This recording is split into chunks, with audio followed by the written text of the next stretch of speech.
ఏర్పాట్లు పెద్ద ఎత్తున చేశారు. అనకాపల్లి జిల్లా సీనియర్ నేత కండెల్లి వెంకట్రావు మాస్టర్ ప్రత్యేక కార్యక్రమంలో కేక్ కట్ చేసి తన ఆనందాన్ని వ్యక్తం చేశారు. ఎంఆర్పీఎస్ 30 ఏళ్ల కృషికి ఫలితంగా కృష్ణన్నకు కేంద్ర రాష్ట్ర ప్రభుత్వాలు పద్మశ్రీ పురస్కారాన్ని అందజేయడం సంతోషకరమన్నారు.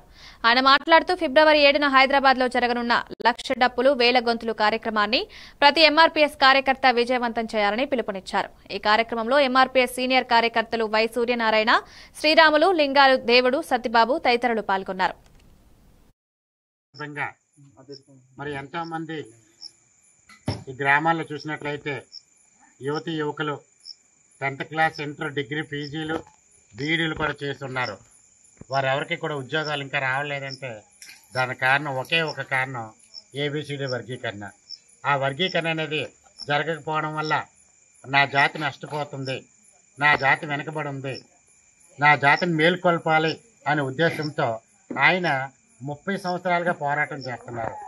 ఈ 30 సంవత్సరాల పోరాటం రేపు అనగా ఫిబ్రవరి 7వ తేదీన అది తుది దశకు చేరింది. ఎందుకంటే ఆంధ్రప్రదేశ్లో మరి వర్గీకరణ అమలు చేయడానికి, మరి తెలంగాణలో చూసినట్లయితే వర్గీకరణ చేయడానికి వెనకడుగు వేస్తున్నారు. కాబట్టి వాళ్ళకి నా జాతి ఈ యొక్క ప్రజలందరికీ ఎలాగైతే గ్రామంలో డప్పు దరు వేసి సమాచారాన్ని అందిస్తామో, మొట్టమొదటి ప్రపంచానికి విలేకరు ఎవరైనా ఉన్నారంటే వాళ్ళు మాదిగ జాతి బిడ్డలే.